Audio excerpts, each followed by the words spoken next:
Bom, brotherzão, quem não conhece aqui, mas acho que todo mundo já conhece esse cara aqui, né? O Rafael Souza, o famoso Hacking na Web.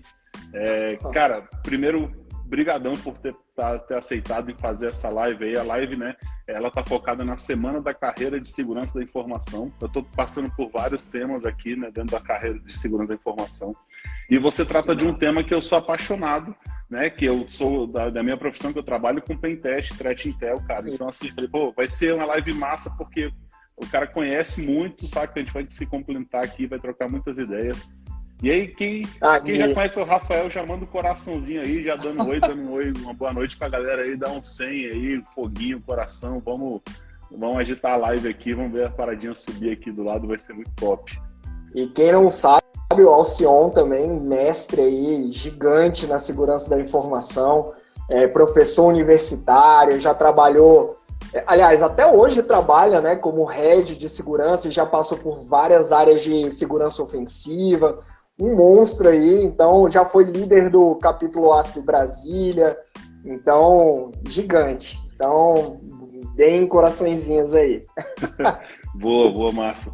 Bom, galera, o pedido que eu estou fazendo aí para quem está acompanhando a Semana da Carreira de Segurança, né, que siga meu perfil aí, porque eu vou trazer mais pessoas, né, durante essa semana, então todo dia à noite, né, eu estou fazendo, um dia ou outro que eu vou pular, né, e a ideia é que a gente faça várias semanas, então quem puder ir seguindo o meu perfil aí, ajudar a compartilhar também, eu agradeço muito, tá? Muito, que esse aí é um projeto que eu estou tocando aí, que a gente vai trazer cada vez mais informação. Mas, bom, brotherzão, né, é bem bacana te ver, eu sei que você produz muito conteúdo também, né, eu faço a produção de conteúdo de SecurityCast, etc, e você faz os conteúdos aí no teu perfil do Instagram e em contas também de redes sociais vizinhas, né, mas o bacana de saber aqui, primeiro, cara, além de te dar as boas-vindas e tal, é falar um pouco desse tema inicial, tá? Falando um pouco desse tema inicial que eu queria trazer, eu falo assim, cara, como é que você começou na carreira, né? Eu fico às vezes até chateado de falar, porque muitas pessoas que querem se aproveitar dessa vibe, né, de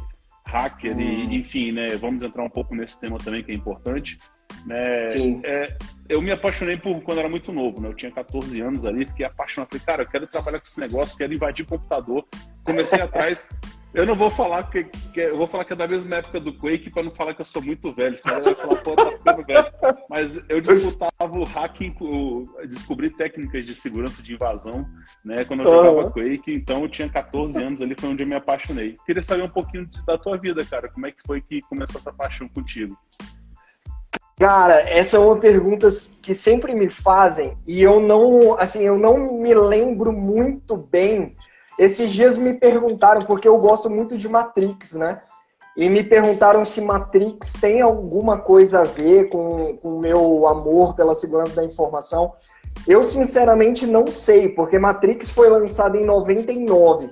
E eu comecei a gostar de segurança da informação mais ou menos nessa época também, porque na década de 90, início de 2000 ali, tinha muitos ataques, principalmente deface, né? Os grupos, eles tinham rixa, né? Um grupo contra o outro, quem fazia mais defaces, e aí eles colocavam lá a lista de defaces no Zone H, e o grupo tal fez mais deface, aí tinha o Lorde, alguma coisa que eu não lembro o nome, que era um grupo brasileiro, que aí depois ficou em primeiro lugar, e ficava essa disputa. E eu ficava, sempre que eu olhava isso, eu pensava assim, cara, como que isso é feito, né? Como que os caras fazem isso? Como que tá lá um site, e nessa época, assim, a galera não lembra como era antes do Google, mas antigamente... Se você falar que usava o KD, você vai se denunciar também. É isso. Pois é, então, eu usava o KD, que na época ainda não era do Yahoo.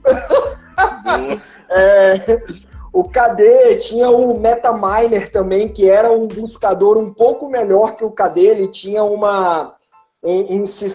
algoritmo um pouco diferente, né, do KD e tal. E eu sempre buscava coisas no KD, no MetaMiner, etc.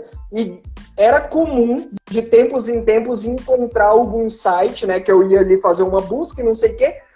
e encontrava algum site com alguma mensagem de fulano passou por aqui, né? Algum deface ou algum grupo islâmico colocava uma mensagem lá. E isso me chamava muita atenção, né? Tipo, cara, como que eles fazem esse tipo de coisa? E aí eu comecei a querer Rafael, querer saber realmente como era feito. Pode falar. deixa eu te cortar. Essa época é importante falar, né, que a galera que era hacker, né, assim mesmo, tinha essa rivalidade dos grupos, o pessoal era interessado, era exatamente essa briga, né, tinha essa rixa para mostrar, porque era o hacktivismo, né, o pessoal invadia páginas do governo para mostrar que não gostava do governo, invadia páginas de uma empresa que fazia alguma coisa que eles não gostavam e queria deixar a marca, e muitos deles também faziam só para mostrar assim, cara, ó, eu hackeei tantas páginas, e o Zona H era o ranking dos hackers, né, era meio que o ranking que falava assim, cara, ó, fiz isso aqui, então começava a trazer, e os grupos de hacker exatamente postavam ali, então era realmente uma época bem do início ali, né, que, bom, pelo menos assim no Brasil, foi bem no início que explodiu isso. Foi. E nessa época também tinha alguns trojans e backdoors, porque na época a internet de escada, para quem não pegou essa época, mas a internet de escada, o computador, ele recebia um IP público, né, então todo mundo ficava realmente exposto à internet. Então, os backdoors e trojans antigos, tipo o Sub7, o NetBuzz, o Back-Orifice, eles não tinham esse conceito que hoje existe de conexão reversa e coisas do tipo, né? Eles simplesmente faziam um bind numa porta lá, né? Então, abria aquela porta ali e tinha, na época, scanners de portas de ranges inteiros de IP, né? Então, se eu não me engano, a porta do Back-Orifice era 1, 2, 3, 4, 5. Então, tinham scanners que ficavam buscando essa porta. E quando achavam uma aberta, falavam, ó, fulano está infectado. Né? E eu achava isso muito doido. Assim, caraca, bicho, como que eles fazem isso? Então, eu comecei a me interessar. A primeira coisa que eu fiz foi começar a buscar sobre programação, né? Eu queria aprender a programar realmente, para saber como que... Para mim era muito interessante saber como comandar um computador a fazer determinada coisa. Eu achava isso muito massa, né? Tipo, caraca, como que alguém desenvolve um programa, um código que faz determinado, né, para determinado fim. E aí eu comecei a estudar programação. Na época eu comecei com Pascal, né, uma linguagem bem antiga aí. É que a gente começou precoce, a gente começou com 3 anos de idade, né? Exatamente. E aí, logo depois, eu comecei a estudar C. E, assim, eu estudava C lendo livros, basicamente, né? Eu ia na biblioteca demonstrativa, que tinha ali no início da Asa Sul, e os meus pais, eles são aposentados da UNB, né? Eles eram servidores públicos, né, da UNB. Então, o servidor público da UNB, eles podiam pegar mais livros, né, que os alunos e tal, na biblioteca. E, cara, eu era muito ratinho da biblioteca, assim. Eu ia e ficava o dia inteiro lendo. Então, aquela série de livros, Hackers Expostos, né, que era uma série inteira de uma capa vermelha com vários temas, né? Eu li aquela série inteira na biblioteca da UNB. Cara, eu aprendi a programar em C com livros da UNB, né? Então tinha uns livros que era assim, aprenda C a partir de Pascal, sei lá, tinha uns negócios desses, e eu pegava esses livros, eu já sabia ali o básico de Pascal, e aí eu fui, né, enfim, aprendendo realmente a desenvolver C. E foi assim que começou a minha história, né? Com 14 anos. Depois isso eu ainda estava no segundo grau, né? Então depois eu aprendi HTML, JavaScript e CSS. Estava muito no início da web, né? Então os sites eram muito mal feitos ainda, eles eram estáticos, eles eram os sites hackers, entre aspas, eles eram muito feios, né? Principalmente os brasileiros, eram muito feios. Pode falar. Eu achei interessante, você falou de 2 pontos aí, que a galera, provavelmente aqui tem muita gente que está iniciando também, eu queria puxar um pouco desse assunto, né? Eu acho que o básico, ele é fundamental para quem quer entrar nessa área de segurança, né? Por que eu falo isso? 2 coisas que você comentou e que eu puxei também, eu vou puxar um pouquinho de como eu comecei. Eu comecei programando o site do meu pai, né? Meu pai era professor também, então eu criei o site do meu pai para ele evitar, né, que tivesse que comprar 10, era assim, né, ele ia para a sala de aula, comprava 10 disquetes com material da aula nos docs, né, no Wordzão lá, no doc, né, para distribuir, e dava os disquetes, no dia seguinte os alunos trocavam o disquete para baixar o arquivo. Eu falei assim, pô pai, e se eu lançar para você um site na internet, né, que você coloca os arquivos aí, o aluno pode chegar em casa e baixar, ou no trabalho e baixar e levar para o próprio disquete. Então ele gostou. E aí foi assim que eu comecei a fazer dinheiro, porque eu fiz sites para outros professores dele que eles gostavam disso, sabe? Então foi a grande motivação. E eu editava o HTML, pasmem, né, inicialmente no bloco de notas, depois eu migrei para o Linux e fazia no VI. E aí a minha vida no VI até hoje, eu não largo o VI para nada, sabe? Então, foi o basicão de tudo, e eu acho que é isso, porque você entende programação. Como você falou e puxou um pouco, né, dos próprios programas, né, que exploravam backdoor, né, do NetBuzz, BackOffice, exatamente, você tem que entender de rede para saber, poxa, ele pegava um IP público, ele tinha uma porta aberta. Então, o basicão, né, ou seja, o início ali do redes de Tannenbaum, né, o básico de programação ali em C, enfim, independente da língua que você for utilizar, é aquilo que te dá uma visão do Poké Hack. E você começou com isso, eu comecei com isso, quando a gente conversa com vários monstros também de segurança que a gente vê nos eventos aí, né, tô até com a camisa do Shot the Sheriff, vi alguns lá no evento que rolou em São Paulo, é muito disso, a galera começou desse meio, então foi buscando e procurando essas informações, não é isso? Total, exato.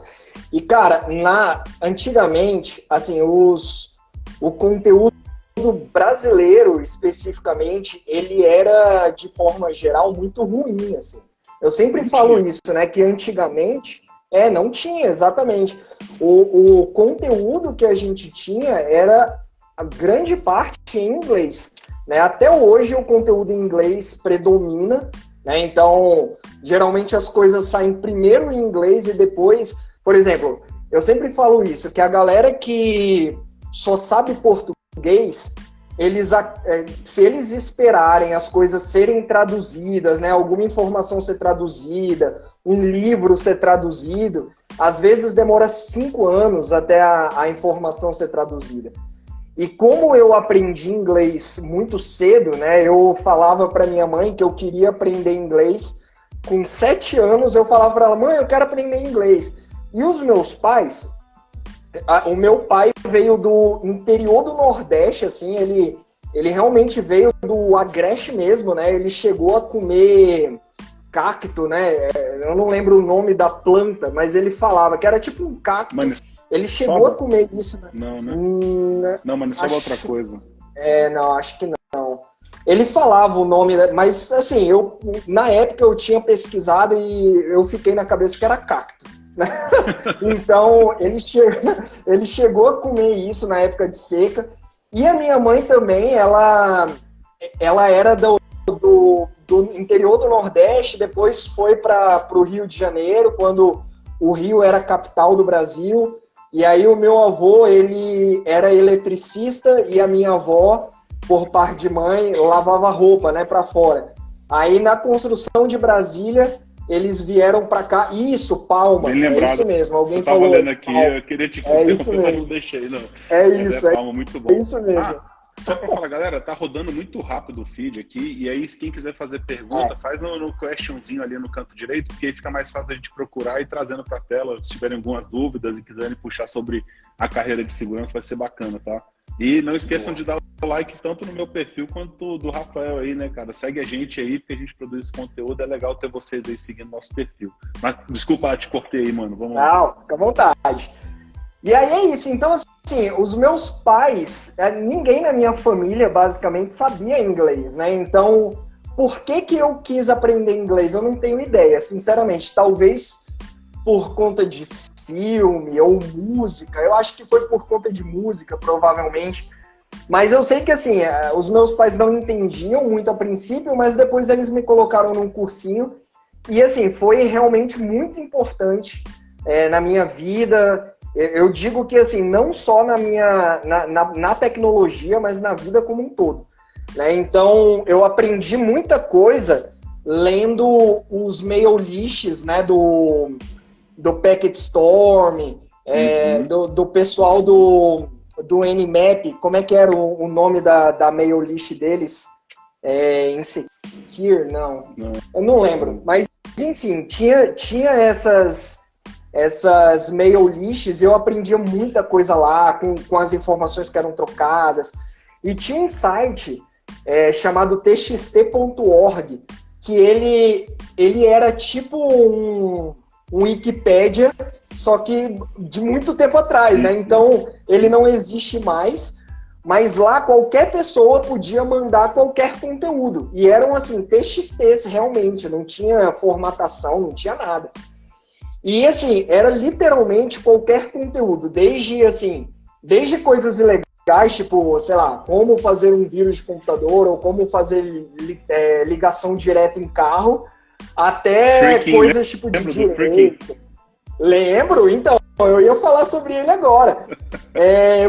Cara, o freaking foi muito importante na minha história também. Por exemplo, eu falo isso pro pessoal que me segue, né, que a primeira publicação de Buffer Overflow, né, na época, saiu lá, né, que foi o Smash the Stack for Fun and Profit, do Aleph One. Se eu não me engano, foi de 2000 e pouquinho, que ele descreveu como funcionava um ataque de Buffer Overflow. Quando eu li aquilo, cara, que massa, sabe? Tipo, eu fiquei muito impressionado e curioso com tudo isso. Então, assim, o que me moveu, de fato, foi realmente a curiosidade. Né? Então, eu comecei a estudar sobre isso, programação, HTML, depois fiz alguns sites muito simples, né? Tipo, eu compartilhava música e tal. Depois eu comecei a estudar sobre redes e, principalmente, assim, tinha muito conteúdo sobre programação em redes usando C para Linux. Mas, como o Windows era mais usado, e eu estava numa época de estudar muito sobre malwares, né, engenharia reversa de malwares, e os malwares, assim, a grande maioria é feita para Windows, né? Então eu sempre tive essa curiosidade, assim, de tipo, cara, e o Windows? Como é que faz? Como é que para redes usando o Windows? E aí eu fui aprender sobre o WinSockets, né, que até então não tinha conteúdo, aqui no Brasil pelo menos não tinha. Aí eu comecei a escrever uns artigos bem simplesinhos, que o pessoal, na época do antigo site Invasão, né, invasão.com.br, eles tinham pedido para eu escrever uns artigos sobre o WinSocket. Cara, isso foi em, sei lá, 2004, mais ou menos. E aí eu comecei a escrever, né, artigos para eles, mostrando como fazer um bind, como fazer um port scanner usando Connect simples, né, sem nada rebuscado, tipo um pacote SYN, né, um raw socket, nada disso, só usando um Connect ali, bruto, coisas bem simples, mas que era muito novo, né, aqui, pelo menos em português, para Windows. E aí, assim, quando eu fui entrar de fato na segurança de fato, eu fui entrar 10 anos depois. Eu comecei a estudar com 14, depois eu entrei em ciência da computação, né, na faculdade. Aí, com 19 anos, mais ou menos, tinha um professor que ele gostava muito de mim, né, o Miguel Arcanjo. Ele era do exército e tal, e ele dava aula de arquitetura de computadores, organização de computadores e tal. Onde é que ele gostava muito de... Era lá no CEUB. Então você fez no CEUB também. Eu comecei lá no CEUB e eu lembro que eu peguei programação com Claudio Honor Tusco, lembra? Tinha o professor... Ele era programação em C, ele era militar também, Sim. coronel do exército. Pois Programação 1, 2 também, eu lembro desses professores. Pô, caramba, a gente fez o mesmo caminho. Qual ano que você entrou no CEUB? Cara, eu não me lembro ao certo. De vez em quando eu penso, eu acho que eu tenho no meu currículo. Mas foi 2006, eu acho, foi por aí. Bota fé um Deixa eu pouquinho ver depois. aqui. Não, Deixa eu ver se eu acho aqui. Era só pra saber se era próximo ali mesmo. Pois é, mas foi por aí. Ó, você falou um negócio aqui interessante. Enquanto você procura a data aí, outra matéria que o pessoal xingava pra caramba, né, muito, lembra de sistemas operacionais, né, que você vai ali estudar a arquitetura do sistema, ver como é que é o processamento, né, que tipo de processador, como funciona. E isso é o básico do básico quando a gente fala de buffer overflow. É incrível, né? Então, eu até brinco, né? Aquele professor que você xingava, você vai falar assim, cara, se eu tivesse prestado atenção e tivesse capturado aqueles 6 meses de matéria, eu ia entender perfeitamente como é que funciona a alocação, né, de memória, como é que eu vou fazer um bypass, né, como é que eu vou trazer, né, o famoso pop hatch, enfim, né, seguindo tudo isso é tratado ali dentro e te mostra como funciona. Então a lógica vai estar na tua cabeça.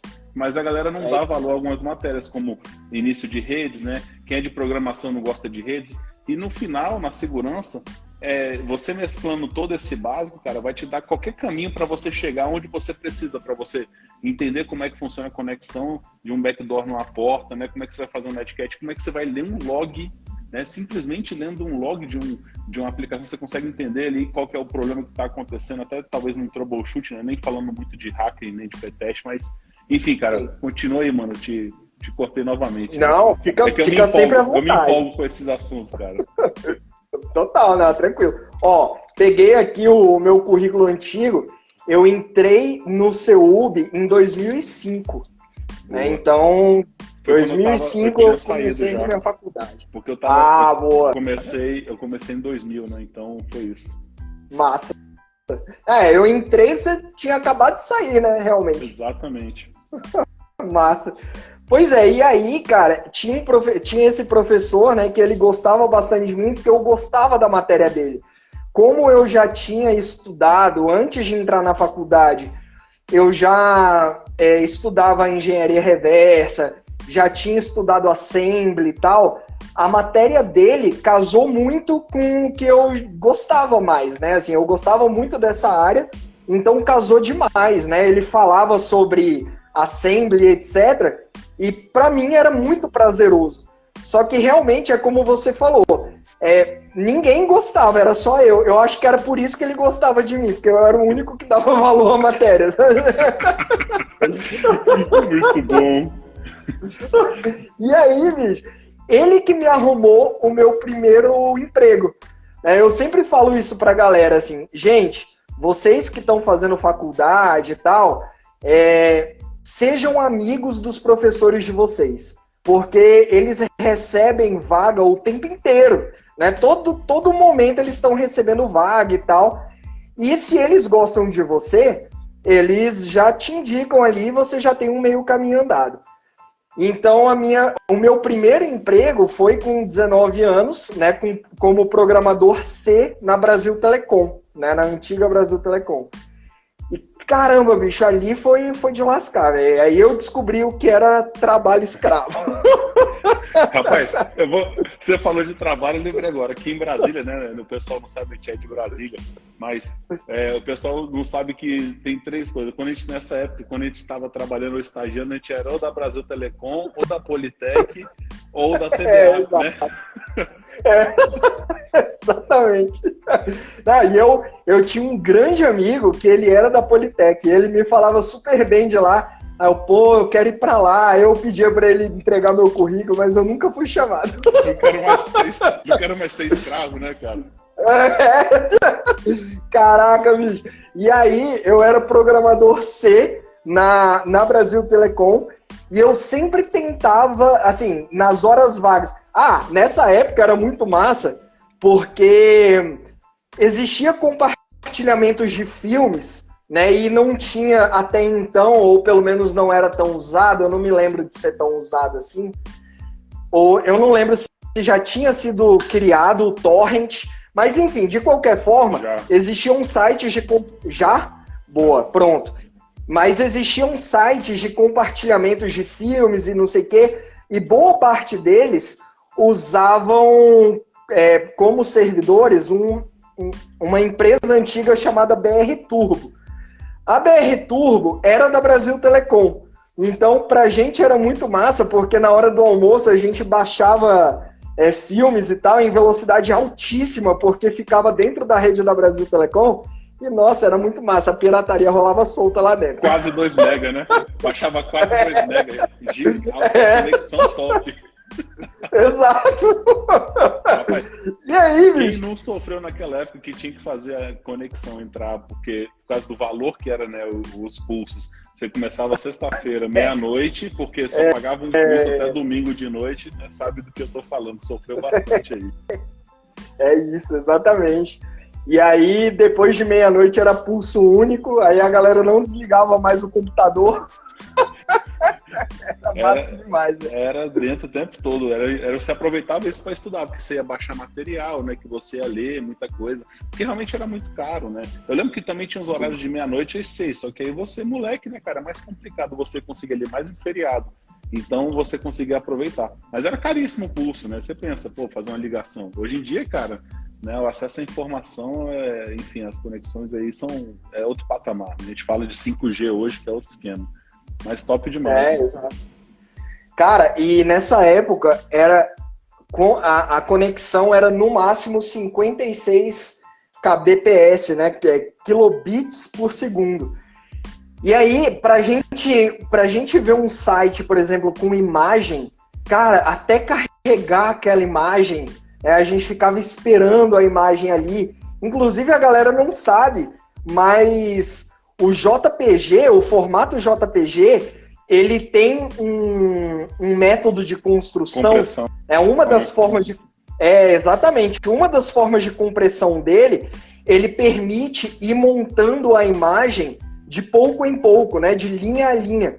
Porque antigamente a conexão era tão devagar que ele ia realmente montando a imagem linha a linha. E a gente ficava aguardando aquilo ali. Hoje em dia a internet é muito rápido, as imagens elas carregam quase instantaneamente, mas caramba, a gente que é mais antigo viu as coisas mudando, né? A evolução acontecendo, e isso era muito massa, assim. Você falou do torrent e o pessoal ia baixar ali, né, em compartilhamento de música lá, né, que era tipo o Shazam da vida, né, Napster, você botava um disco para baixar, você esperava um final de semana inteiro para baixar um CD completo, né, que você baixava a discografia ali, um disco completo de um CD que tinha recém-lançado. Tá maluco. Exato. Aí, falaram de IRC, eu lembrei agora do Mirk, né, os encontros, mas a gente tá desvirtuando um pouco aqui, né. Mas então, cara, aí, deixa eu ver. Aí eu tava trabalhando na Brasil Telecom, eu era programador C lá, mas eu aprendi muita coisa lá, né? Assim, muita coisa além de C, né? Por exemplo, banco de dados, SQL, eu aprendi lá, VB, eu aprendi lá, né? Então, assim, o meu chefe uma vez, ele chegou para mim e falou assim, Rafael, você vai dar assistência aqui, você vai fazer uma modificação em um sistema que é usado aqui dentro, na Brasil Telecom. Então vai lá, fala com um fulano lá, que eu não lembro o nome dele mais, mas era um cara gente boa, ele era analista da Brasil Telecom e ele cuidava da gente, né, assim, do pessoal da equipe ali. E aí o meu chefe falou, vai lá, fala com um fulano que ele vai te explicar tudo, onde tá o código, né, e tal. Aí eu, beleza. Fui lá, conversei com o cara, ele me mostrou o sistema, mostrou onde estava o código, mostrou tudo. E ele falou o que ele queria, a gente quer que adicione uma aba bem aqui, que tenha tal função, a pessoa vai mandar o arquivo X e o programa vai fazer tal coisa. E aí, cara, beleza, eu ouvi e tal, fui anotando tudo no meu caderno. E aí, quando eu voltei para minha baia, eu procurei meu chefe e falei, Maurício, tem um problema. Aí ele falou, qual é o problema? Aí eu falei, o problema é que o sistema está em VB. Aí ele, e daí? Aí eu falei, eu não sei VB, eu sou desenvolvedor C. Ele olhou no fundo dos meus olhos e falou, se vira. Padrão TI da década de 2000, né, velho? É isso. Bicho, e cara, como eu agradeço, sabe? Porque realmente eu aprendi VB, eu achei um site, era alguma coisa na Boa, não lembro, Aldeia na Boa, sei lá, alguma coisa assim, que eles tinham vários tutoriais. Eles tinham um tutorial de Assembly e eles tinham também um tutorial de VB, né? O VB6 na época.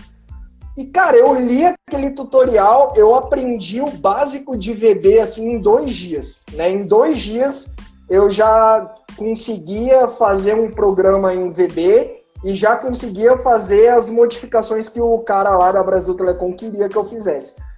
E, assim, foi muito importante na minha história, né? Muitas das coisas que eu aprendi foi literalmente desse jeito, foi realmente me virando, né? Então... Hoje eu vejo a galera falando, né, tipo, Rafa, sei lá, como eu posso aprender tal coisa, ou o que você acha do curso X ou do curso Y? Cara, eu aprendi muito do que eu sei, eu aprendi lendo, né, livros, artigos, e, assim, realmente me virando, né, pegando, fazendo laboratório em casa. Na época, estavam começando a aparecer as virtual machines, né, as máquinas virtuais. E aí, bem no início, eu já comecei a testar máquinas virtuais. Linux, por exemplo, como eu aprendi? Antigamente, tinha uma revista da editora Europa, que era PC Linux, se eu não me engano o nome dela. Acho que não era Linux Magazine, não? Que ela vinha com os CDs também, até que vinha com as versões de Mandriva, né? Tinha o Mandrake, tinha Conectiva, e tinha vários outros nacionais. Acho que Exatamente. E aí, cara, todo mês vinha com uma distribuição nova. E assim, foi desse jeito que eu aprendi realmente a mexer no Linux, né? Eu pegava aquelas distribuições, formatava o meu computador, ferrava o meu computador muitas vezes.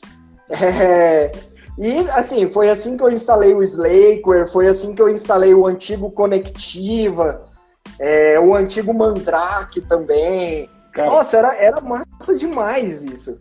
Vou fazer aqui, né? Já que tá só nós dois na live, não tem ninguém acompanhando, eu vou soltar aqui o negócio, confessar uma coisa, né? Nessa época que eu ganhei esse computador, que era um excelente Pentium 3, né? Com 166 MHz, né? Fantástico. Ele tinha aproximadamente 4 MB, brincadeira. Não lembro qual era o tamanho da HD, não, mas não era muito grande, né? Não passava muito disso. Eu lembro que eu comecei a comprar essas revistas também, e foi na época que eu entrei no mundo do software livre. O que eu fazia? Eu pegava o CD, instalava e começava a usar o Linux. O que acontecia? Meu pai ia usar o computador porque ele também trabalhava em casa, às vezes, trazia o disquete lá do trabalho dele a fazer alguma coisa em casa. Ele chegava e colocava, e o computador não ligava, né?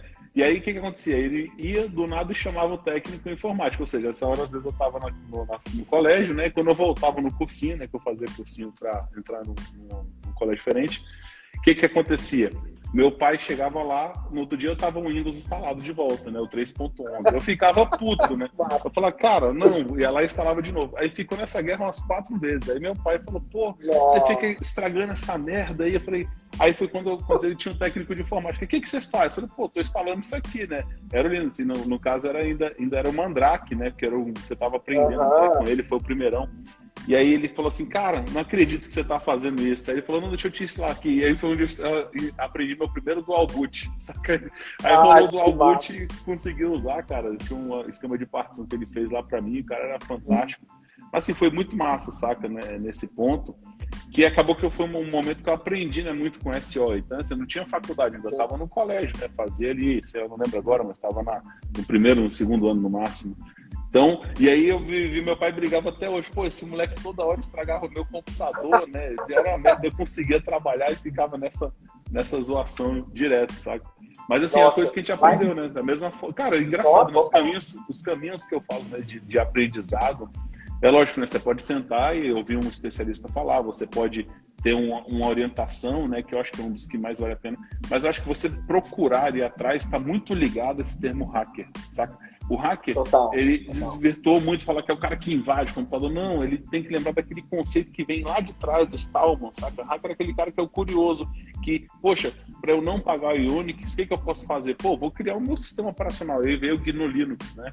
Então, assim, é muito disso. O que eu preciso fazer para fazer o bypass nesses controles para que eu consiga, de alguma forma, utilizar? Então, é legal deixar esse conceito fixo na cabeça da galera, né? E não ouvir aí cursos que a gente ouve, né, vendendo, fala, pô, seja de zero a hacker ali em 36 horas, 16 horas. Não é assim que funciona, tá, galera? Então, já deixo essa dica para vocês. Não tô falando que não presta o curso dos outros, tô falando assim, em 26 horas você não vai ser um hacker, tá? O hacker é mais um lifestyle, mais uma forma de como você encara resolver esses problemas. Agora, também não vai ser um profissional de segurança com um curso de 26 horas do 0 ao 100, não, tá? Deixar bem claro sempre pra galera aí, para colar nessas dicas que a gente sempre dá. Olha só que massa. Eu achei aqui, ó. Essa aqui era uma das revistas, era o PC Master. PC Master, maravilha. Aí olha só isso aqui, que massa. Uma das edições do Slackware. Slackware era bruto. Então, aliás, eu sempre falo isso pra galera, né? O pessoal chega e fala assim, Rafa, que distribuição você acha legal pra eu aprender a mexer no Linux?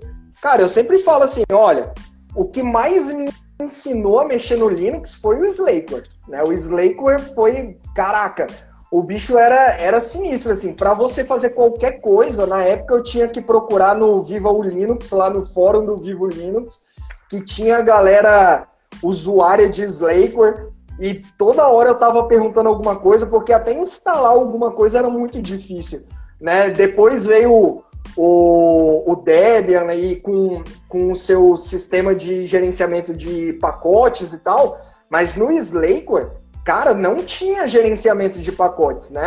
Você tinha que realmente baixar o GZ ali, né? O código-fonte, descompactar o código-fonte, compilar o código-fonte e torcer para dar certo, assim, porque muitas vezes ainda tinha questão de dependência que você tinha que se virar para arrumar. Caraca, era de lascar, velho, mas eu aprendi pra caramba com Slackware. E assim, pra compilar kernel, que você demorava uma semana, porque tava errado toda hora, né? Pra você fazer o update de kernel, enfim, né? Cara, complicado, né? Punk, sofri muito também. Total, e assim, torcer pra não dar nenhum problema durante o upgrade de kernel também. Pô, e aí mandaram aqui agora, né? Instalar o Molden. Cara, instalar Molden, não precisava nem ser no Slack, não. Se você pegasse um Fedora 3, você já sofria um tempão. E eu tenho até uma história sobre isso aí. Né? Foi um professor que me ajudou muito, né? Ele era até capitão da Polícia Militar e trabalhava com essa área de tecnologia também. Até hoje eu acho que é da BIM, mas ele nunca me falou se era ou não. O cara fantástico. Clauder. Vou falar que ele já deve estar aposentado, Clauder, né? Sangue bom demais. E aí eu lembro que a gente ficou 2 semanas para colocar no meu notebook, que era um Fedora 3, isso aí já foi mais para frente um pouco, um Fedora 3 para funcionar no notebook, para instalar, para conseguir usar a placa de rede, cara, né? Foi assim, era um sofrimento, mas foi bom, cara, o tanto que você aprende com isso, saca? É diferente. A partir daquele momento você fala assim, cara, agora eu sou realmente um cara que entende de Linux, porque você sofreu, entendeu onde ficam os arquivos, partição, como é que você tem que fazer, cara, é diferenciado. Não, esse percurso de você ir atrás e resolver o problema, entender o que está acontecendo e resolver o problema, eu sempre falo isso pra galera, né? Tipo, às vezes eu recebo determinadas perguntas e pelo meu direct sempre ter muitas perguntas, eu muitas vezes demoro algum tempo para responder. Assim, às vezes, tem vezes que eu tô meio cansado e tal, demora 3 semanas para eu responder. Mas eu sempre respondo, né? E aí, tem algumas pessoas que me mandam pergunta e depois elas mandam assim, Rafa, consegui resolver, caramba, fiquei felizão, aprendi coisa pra caramba. E eu sempre falo, né, tipo, que massa, tá vendo? Você aprendeu muito mais indo atrás, se virando, vendo qual era a mensagem de erro e procurando entender por que ela acontece, do que eu simplesmente te dar a solução. Né? Então, esse percurso de você ir atrás faz muito bem. Cortar, porque um professor meu chamado Érico Ferreira acabou de aparecer aqui na live. um cara que eu tenho no coração. Ele me levou, ele me apresentou o Linux, foi o cara que instalou o primeiro Linux no meu notebook, né? Quando o notebook ainda usava o Windows de novo. Ele instalou o Linux e falou, você vai usar o Linux aí, porque eu já tinha sofrido, tinha desistido. Ele foi um dos caras que me ajudou muito, cara, eu tenho no coração. E ele que me levou no primeiro evento de software livre e que me apresentou o Mad Dog Hall, que foi em Brasília, aqui, foi na Católica. Eu lembro muito bem disso, cara. É antigo esse evento, eu não lembro o nome dele, tá? Bem antigo.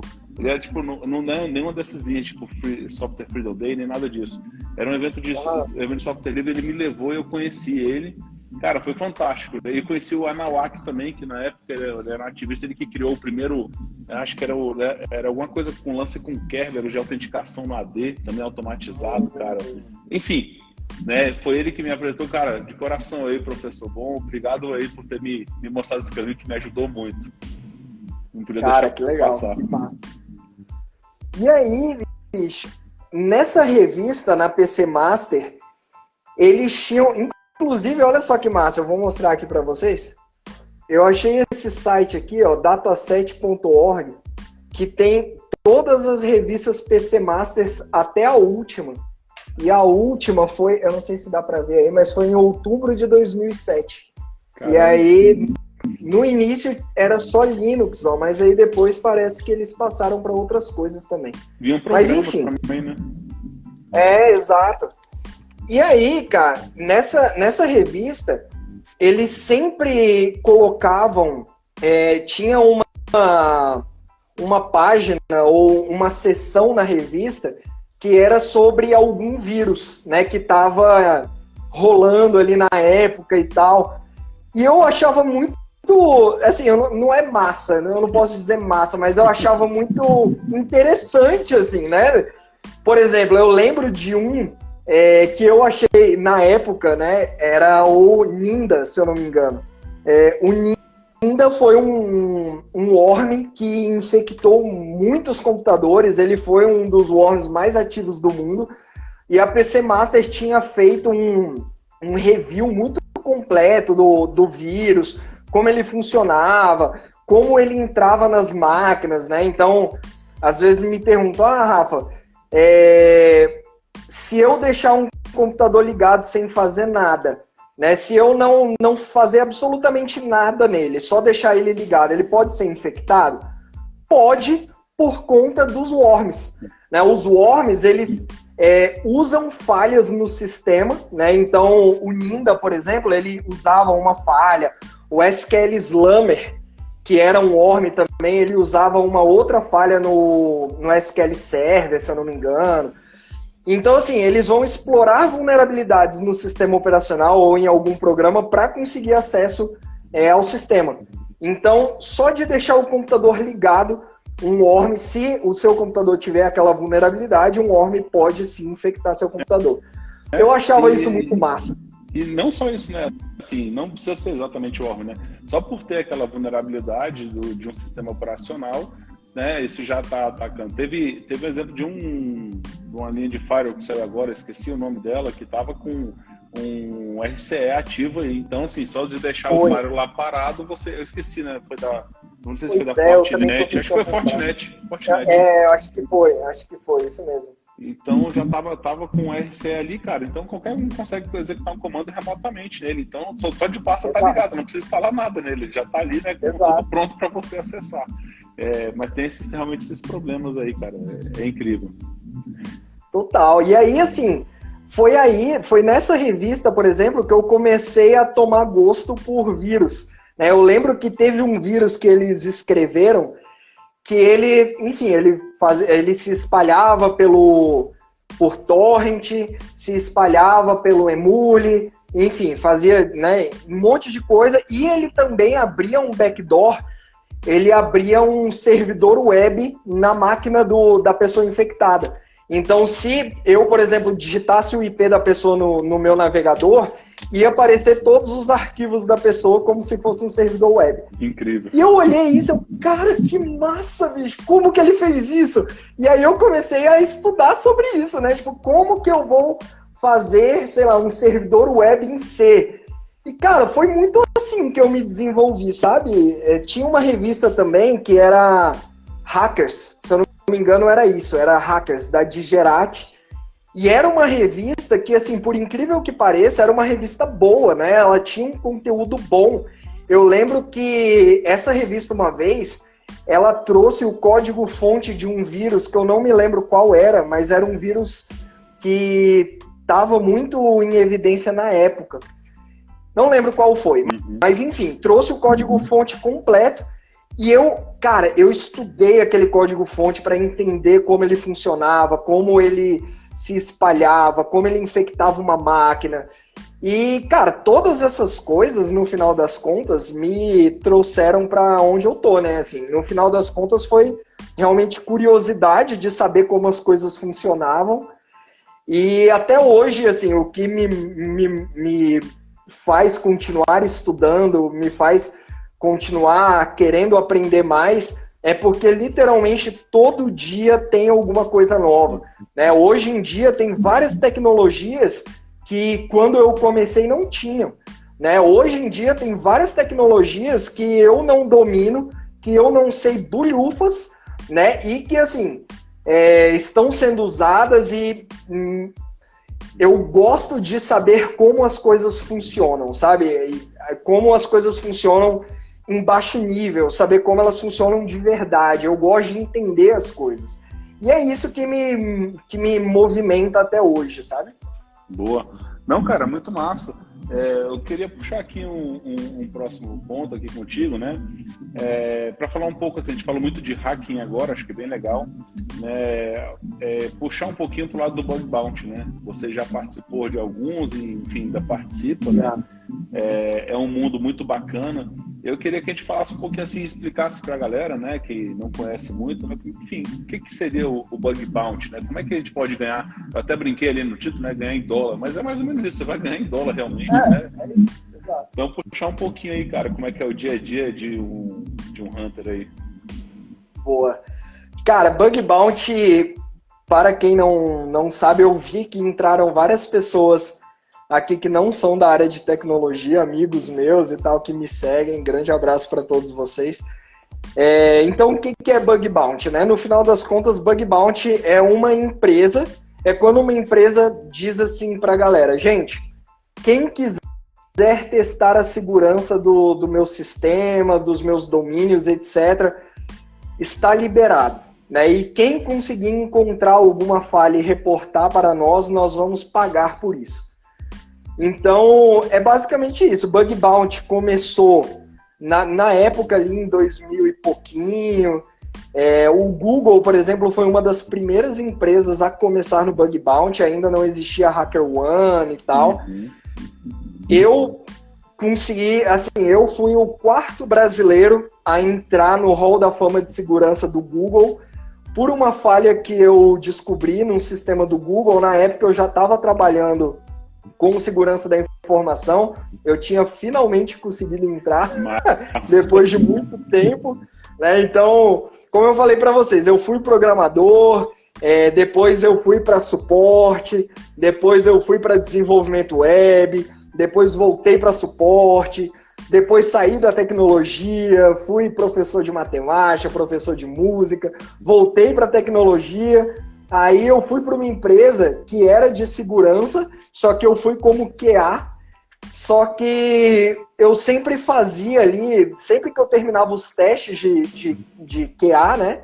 Os testes para ver se os softwares faziam o que eles deveriam fazer, eu fazia testes de segurança. E aí eu começava a abrir chamados dentro do sistema com falhas de segurança.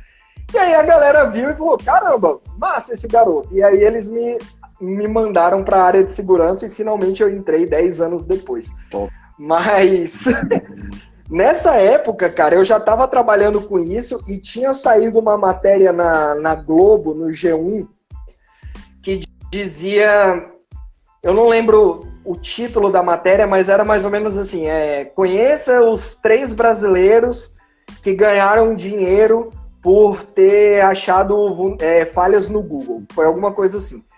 E aí, na época, eu procurava falhas nos sistemas tanto da empresa que eu trabalhava quanto dos bancos, né, que a gente prestava serviço para bancos. E aí o pessoal falou, Rafa, por que você não tenta, né? Você não tem nada a perder. E aí eu falei, cara, realmente, né, eu não tenho nada a perder. Aí eu montei um plano de ataque, né? Então eu tinha separado os meus dias, ia ser só durante a semana, entre 8 e meia-noite, né? Então eu ia passar ali 4 horas por dia procurando alguma falha. Aí na primeira noite eu achei uma falha, né? Eu achei uma falha de XSS no sistema de blogs do... e aí eu tinha separado, né? Eu ia começar pelos blogs, se eu não encontrasse nada eu ia para o YouTube, se eu não achasse nada eu ia para, acho que Orkut na época, enfim. E aí, beleza. Achei na primeira noite um XSS no sistema de blogs, mandei para eles, mas eles não aceitaram. Né? No comentário, eu tinha encontrado um XSS. O que é um XSS para a galera que não entende? Ó, quem é o monstro aí do Bug Bounty é o Off-Jah, que tá aí. Grande abraço, Off-Jah. Então, o XSS é uma sigla, né, para Cross-Site Scripting. E aí tem uma coisa interessante que Cross-Site Scripting, se a gente pegar, seria CSS, né? Por que não foi CSS? Para não chocar com o CSS realmente, né? O Cascale, Style... exatamente. Então, aí ficou XSS por isso. Mas o XSS, ele permite que a gente insira códigos client-side, né? No caso JavaScript, etc., numa página, né? Então a gente consegue inserir isso.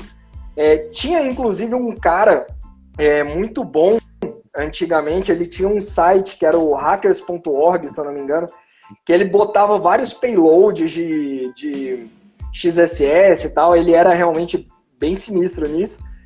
Eu não lembro o nome dele agora, mas enfim, o ponto é que eu achei essa falha, eles não aceitaram, eu, beleza, então. Aí eu fui, na segunda noite, eu descobri uma outra falha, né, era um IDOR, né? Então um IDOR basicamente é uma referência insegura direta a um objeto, né? Ou seja, eu conseguia manipular uma requisição HTTP e conseguia mudar o ID de um usuário para eu conseguir ser administrador de um blog que eu não deveria ter acesso. Era basicamente isso. Então, com essa falha, eu conseguia ser administrador de qualquer blog, né, e roubar qualquer blog que eu quisesse. Top. Aí eu mandei isso para o pessoal do Google, né? Na época era o início do bug bounty deles, né? E aí eles tentaram reproduzir, eles não conseguiram reproduzir, e eles falaram para eu mandar mais detalhes em um videozinho. Aí eu mandei um vídeo e eu fiz uma nova postagem no blog de segurança do Google. Né? Então, eu fui lá e botei assim, olá, assim. Rafael esteve aqui, sei lá, alguma coisa assim. E aí eu mandei para eles e falei, olha aí, né?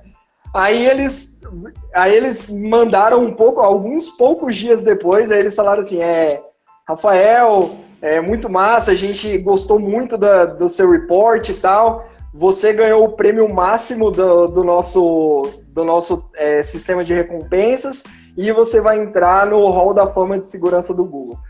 E eu achei isso muito massa, né? Foi a primeira vez que eu recebi em dólar. E aí, cara, na época não tinha HackerOne, não tinha BugCrowd, não tinha nada disso. Então eles mandavam um formuláriozinho, né, por e-mail, e você tinha que preencher com alguns dados, né, tipo código Swift do banco, código sei lá o quê. E cara, eu olhei aquilo e falei, que raios é código Swift? Sei lá o que é isso. E aí eu fui na minha agência, né, e falei lá, olha, eu tô precisando desses dados aqui. Aí a mulher olhou para mim e falou, olha, não sei, por que você tá precisando disso? E aí eu mostrei para ela a cartinha do Google, né, e falei, olha, o Google vai me pagar um dinheiro e eles estão pedindo os dados internacionais do banco. A Caixa não sabia, né, ela falou assim, olha, vai lá dentro, fala com o fulano de tal, que ele vai saber os dados. Putz. E aí,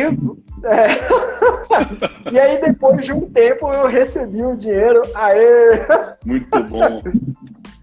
Pois é, e assim, depois a gente viu, assim, no início, a gente viu o hacker ser aquele cara malvado, o cara bandido, o cara que destruía sites e não sei o quê. E eu peguei essa mudança para o hacker que ajuda na segurança de sistemas, o hacker que encontra falhas, reporta e a gente paga para ele. E foi uma mudança muito legal. Assim, hoje em dia a gente tem sistemas, inclusive um brasileiro, né, o Bug Hunt, bughunt.com.br, que é um sistema de bug bounty brasileiro, né, com empresas brasileiras. Então tem o PagSeguro, eu fui chamado para um private lá do PagSeguro, encontrei algumas falhas.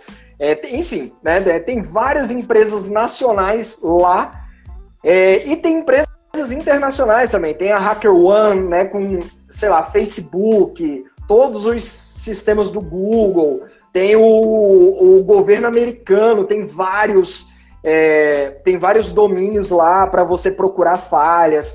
O OffJack está aí no chat. Ele é o cara aí do sistema de defesa americano, né? O DoD lá, ele vive procurando falha na galera lá da defesa americana. Então, hoje em dia, a gente vê essa mudança e como ela foi importante, né? Assim, como isso ajudou nessa mudança de o hacker malvado para o hacker pop, né? Sim, sim. Isso foi interessante mesmo, porque é aquela mudança que a gente teve, né? Que a gente estava falando. Daquele hackativismo, né? Que o cara queria mostrar ali que sabia mais que o outro, fazendo deface, enfim, invadindo. E realmente para a galera que começou a trabalhar e ter um pagamento, né? Enfim, de alguma forma ser retribuído.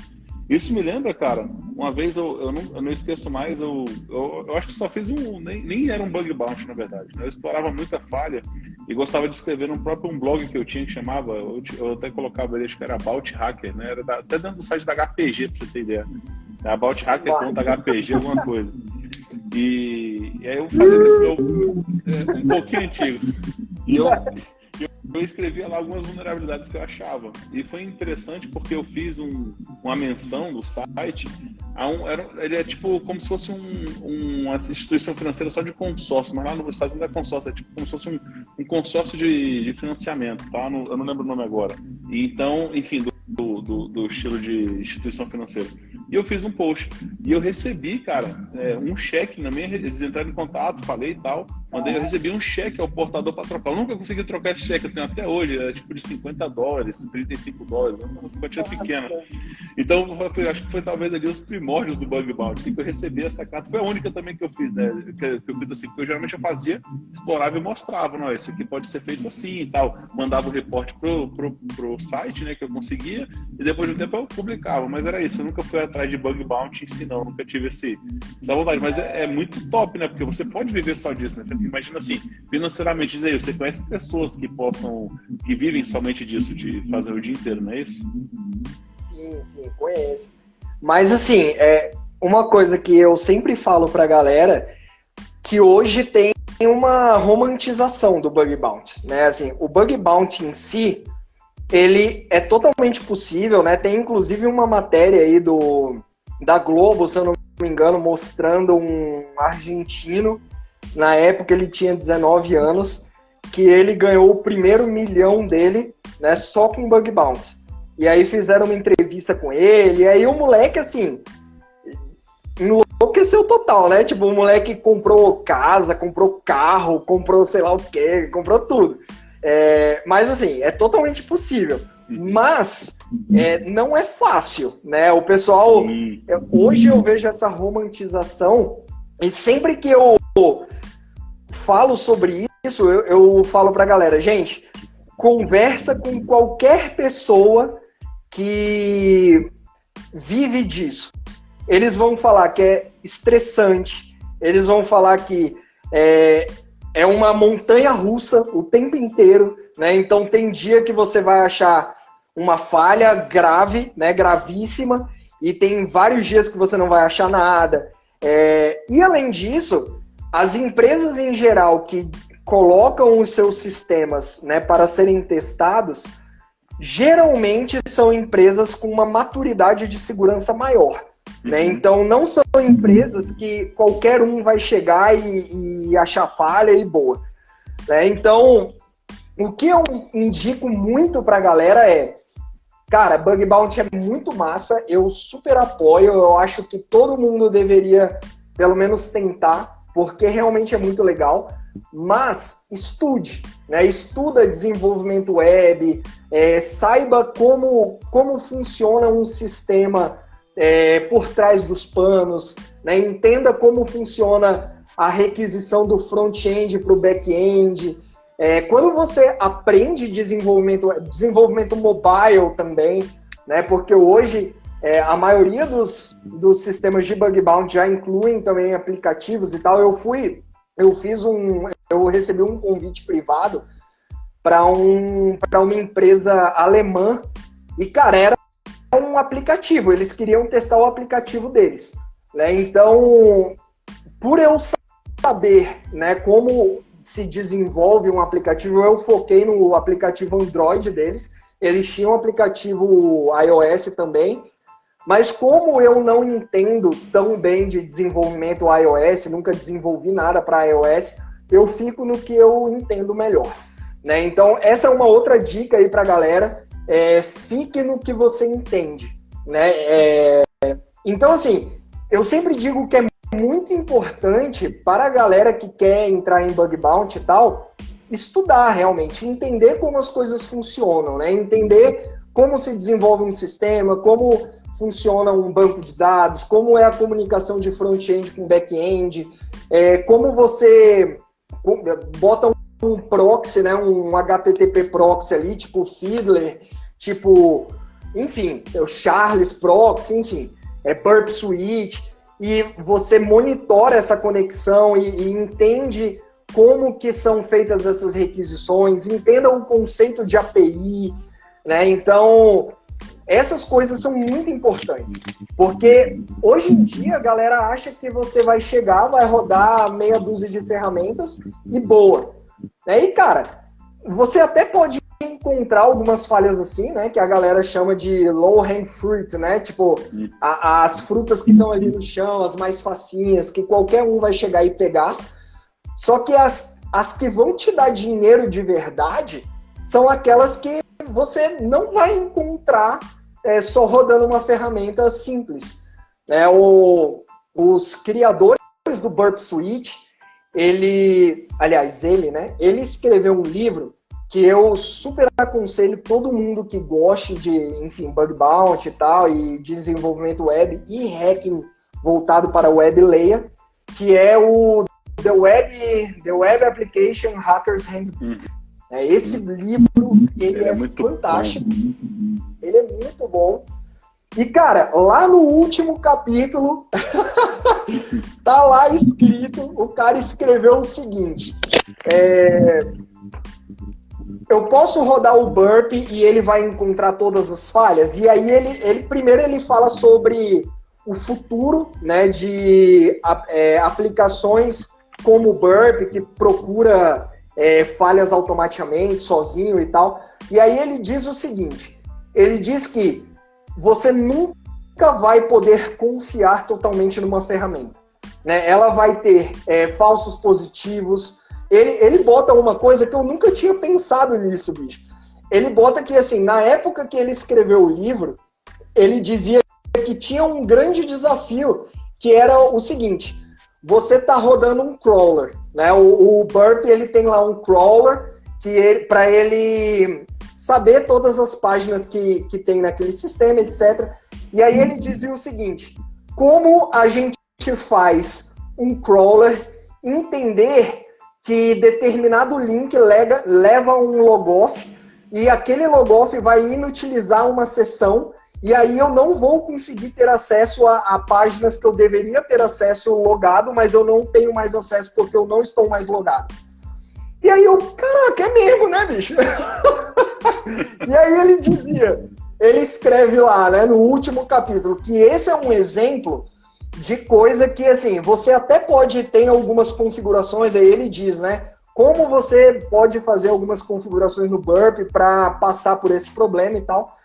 Mas aí ele escreve lá, esse é um típico problema que, assim, um humano faz muito melhor que uma máquina, né? Então o humano, ele tem essa consciência, né? Ele entende qual é a diferença de uma página logada e uma página não logada, por exemplo.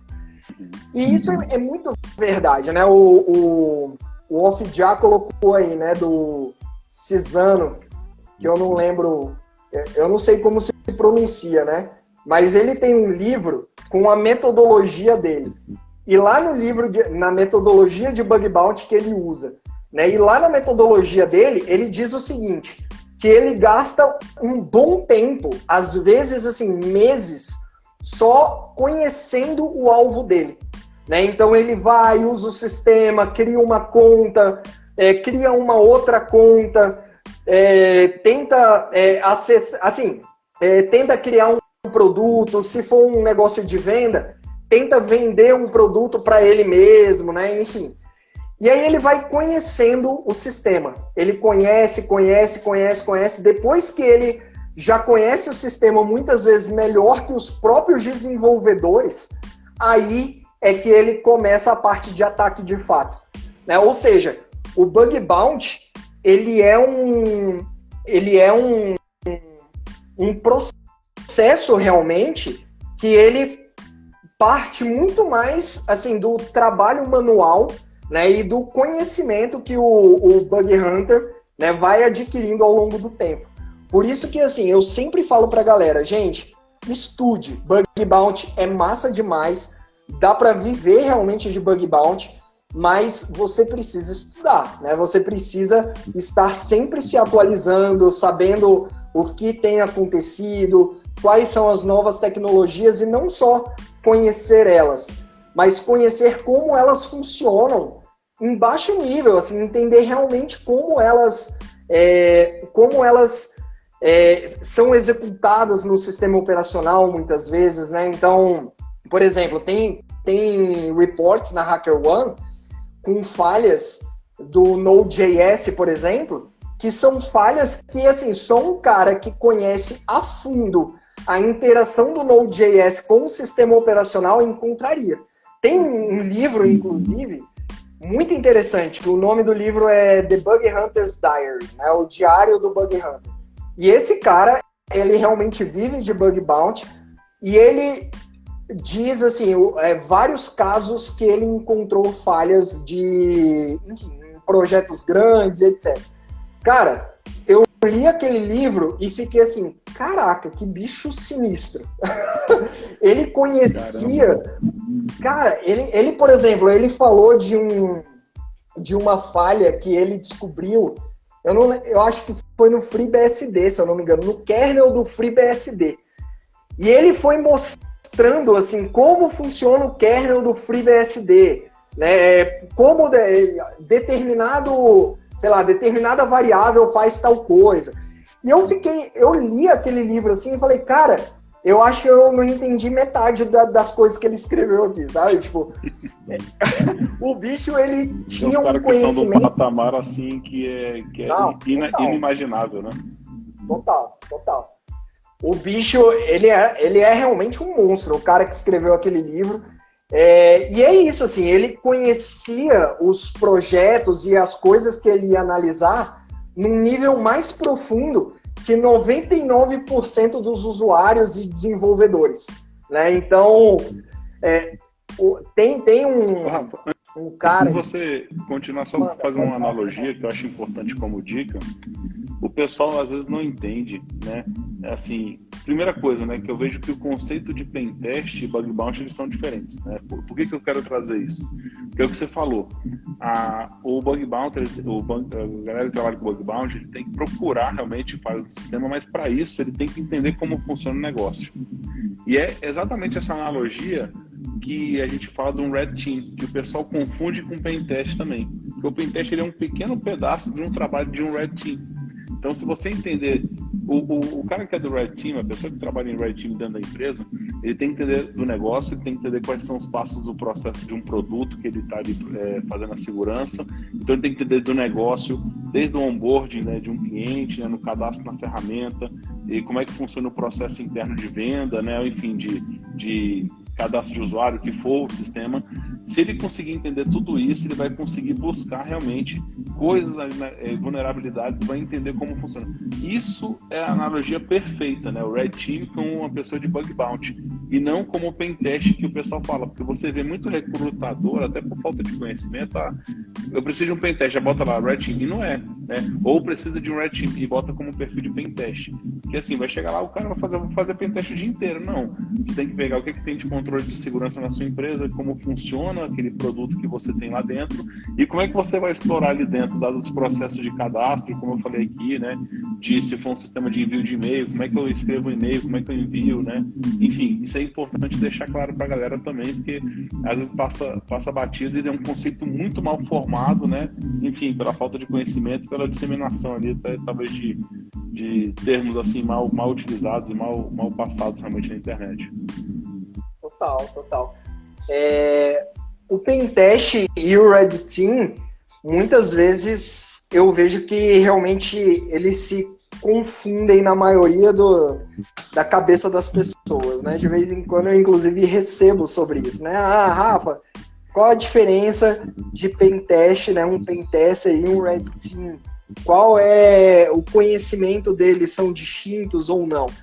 E, cara, o Red Team, ele é muito mais um trabalho continuado, né? Um trabalho contínuo, com um escopo geralmente muito mais abrangente que o escopo de um pentest. Um pentest é uma coisa muito mais pontual, né? Você chega muito mais pontual, em um tempo muito menor, né? Geralmente um escopo muito bem definido e geralmente são pessoas especializadas, né? Assim, tipo, vai ter um cara específico para, sei lá, web, um cara específico para mandar os phishings, e também porque não tem tempo, né? É muito mais, assim, é pontual, precisa disso, geralmente o tempo é muito apertado, realmente. E sei lá, é isso. Boa. Não, cara, legal. A gente conseguiu fechar uma analogia bem legal. Acho que formou um conceito bacana pra galera entender realmente essa grande diferença e como é que é um trabalho de um bug bounty. E que também tem um pouco de... Como é que a gente pode falar o nome? Fantasia, né? Pô, vou ficar bilionário. Cara, você pode ficar, mas não é, ó. Hoje eu quero ser bug bounty. Não, galera, lembre-se, tudo que a gente falou aqui é importante.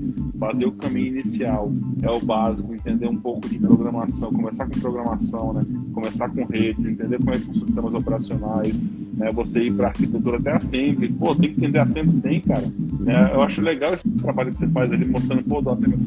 Pessoal, isso aqui é mágica. Não é mágica, isso não é difícil, né? Mas você tem que se sentar e dedicar para entender o que é aquilo. Aí você começa a entender como vai para um buffer overflow, né? E você entende como é que é a alocação de memória, coisa que eu já falei aqui no início, que é um tema. O pessoal fala, pô, essa parte mais difícil quando se fala de pentest é buffer overflow, no geral, né? Cara, não é simplesmente até um conceito que ninguém vai atrás, né? Hoje em dia, a gente até pega pessoas que se inscrevem em vagas para trabalhar lá na empresa, por exemplo, e você vai conversar com uma pessoa e fala assim, cara, e se eu estiver aqui no meio de uma resposta incidente, né? Qual o primeiro passo que você vai buscar ali, né? E você vai perguntando os passos. E você vê que essas pessoas vão, pô, você pegou um log, você rodou um Wireshark na rede para ver se está passando. Cara, ninguém sabe mais isso, cara. Parece que você está falando que é grego. Você sabe que o Wireshark você já usou? Nunca usei. Como você nunca usou? Você trabalha com segurança, né? Pô, então assim, né, são esses conceitos que vão ficando para trás que eu acho que é incrível, né? Que é o básico. A galera esquece do básico e que é assim, quer ir do 0 a 100, né? Mas você não consegue ir do 0 a 100 se você não passar pelo 1, 2, 3 até o 10, que é a baseline para tudo isso, né? É isso, exato. Boa. Cara, Vamos falar um pouquinho de pentest, né? E pentest eu digo não, mas assim, um pouco mais das coisas que você faz, além de simplesmente ali, né? Simplesmente não, porque eu sei que isso é um trabalho pesado, tá? Gerar conteúdo é complicado, você tem que você escreve artigos e tal. Você fala um pouquinho mais aí do seu dia a dia, né? Do trabalho, enfim. Cara, hoje, depois de um tempo, eu era servidor, né, no Ministério da Fazenda, que depois virou Ministério da Economia. E aí eu criei o meu Instagram e comecei a postar algumas coisas e tal, e começaram a aparecer trabalhos, né? Então, trabalho de pentest, ou trabalho de analisa aqui o meu aplicativo, o aplicativo da minha empresa. Começaram agora, né, nesse momento, tem aparecido algumas palestras também, e que tem sido muito diferente para mim. Teve ontem, se eu não me engano, que o cara me perguntou assim: Rafa, quanto que você cobra para palestrar na minha empresa? Eu falei, cara, nada. Eu não cobro nada. Ele, sério, bicho. Eu vou de graça, né? É só chamar que eu vou. E eu tô achando isso muito engraçado, assim, porque realmente nunca tinha acontecido. Mas, então, começaram a aparecer essas coisas, e aí depois de um tempo, abri a minha empresa. Aí hoje eu tenho uma empresa, mas no final das contas, o que eu faço hoje na minha empresa é muito mais análise de malware, né? Então, de vez em quando chega... esses dias chegou, eu até postei lá pra galera, um órgão, né, governamental me mandou um e-mail falando: Rafa, analisa esse malware pra gente, né? Então eu faço muito isso. Então de tempos em tempos eu posto lá no meu Instagram pra galera: galera, eu peguei esse malware aqui, vamos lá, como que eu vou analisar ele, né? Aí eu vejo como ele foi feito, se tem alguma proteção, se tem algum packer, etc. Aí eu desfaço a proteção, se der, né? Porque nem sempre dá, tem algumas proteções que são bem cabulosas. A galera tá falando aí do mão fantasma, né? Na época, tava rolando aquele vídeo, né? Tem um vírus aqui no meu celular que ele tá mudando o Pix, né? Ele tá mudando o Pix. Quando eu vou mandar um Pix para fulano, a tela fica branca, fica girando um negocinho, e aí tá indo R$100, sei lá, para outra pessoa. E aí eu consegui, eu não lembro como eu consegui, eu acho que alguém mandou pro meu e-mail, né? Rafa, aqui, ó, a gente achou o malware, a gente tá mandando para você. E aí eu peguei esse malware e analisei ele, né, e fiz engenharia reversa no APK lá, no aplicativo. Então, aí até então, eu acho que foi o primeiro malware a usar essa opção de acessibilidade do Android, né? Então, a acessibilidade é uma coisa muito boa, né? Ela foi desenvolvida pensando nas pessoas que têm alguma deficiência, né, visual, etc.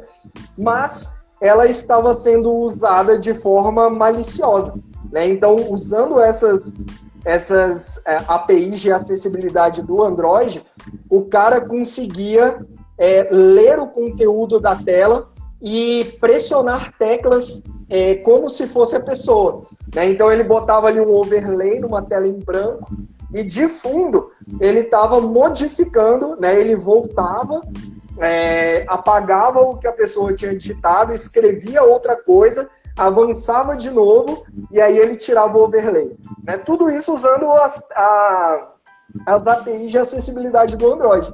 Então, de tempos em tempos, eu consigo encontrar algumas coisas muito legais. Principalmente, eu estava falando isso ontem, né? Principalmente quando chega para mim alguns malwares de APTs, né? APT, para quem não sabe, são hackers que geralmente eles são contratados pelo Estado, né? Então, eles são usados para fins tipo... por exemplo, o Stuxnet, ele foi um malware desenvolvido por algum governo, né? Hoje a gente sabe disso. Exatamente. E assim, foi um malware que, cara, ele era extremamente avançado, assim, pro grupo desenvolver um malware para aquela arquitetura específica, que era o SCADA, o cara tinha que conhecer profundamente como funcionava um reator nuclear, velho. Eu nunca vou ter acesso a uma tecnologia dessa. O reator, na versão de software que estava, na versão de hardware que era, assim, uma coisa muito específica mesmo. Exato, exatamente. E um reator na versão específica, no modelo específico, e que não tinha conexão com a internet, tá, galera?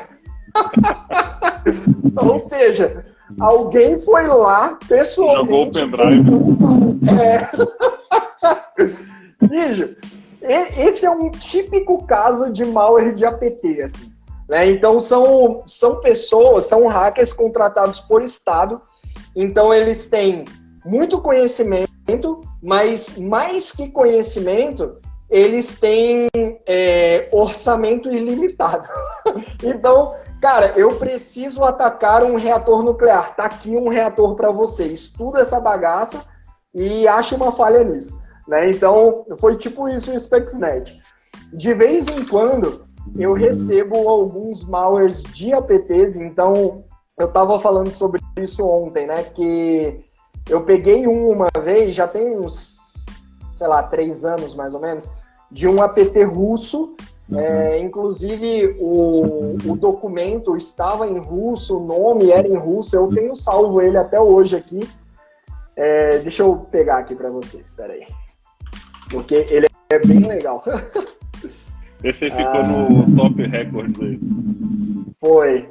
Esse aqui foi legal. Aqui, ó. Deixa eu virar aqui a tela. Aí ele tá com senha, né? Pra ninguém abrir ele sem querer. E rodar essa bagaça. Cara, antes de você continuar aí, você me lembrou muito do VX Underground. Lembra disso, cara? Que era o que morreu e voltou com força total agora, né? Tinha praticamente morrido, tá bombando. Inclusive, eles lançaram um livro esse ano, se eu não me engano, com alguns artigos que eram muito bons deles, e aí eles lançaram um livro.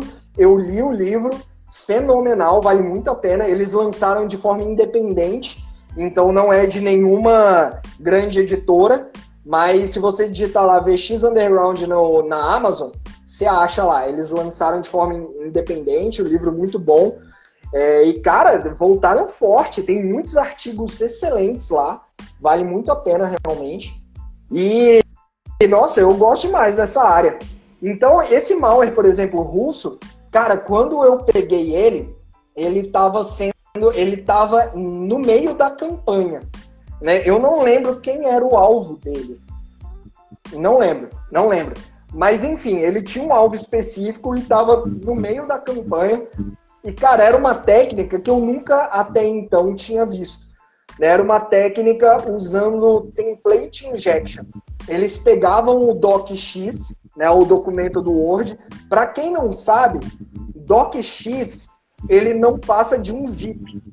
Né? Se você olhar ele num editor hexadecimal, você inclusive vê a assinatura lá do zipzinho. Então, se você renomear, né, trocar a extensão de docx para zip, você consegue descompactar os arquivos que estão dentro daquele docx ali. E dentro desses dentro desse zip, basicamente são arquivos XML.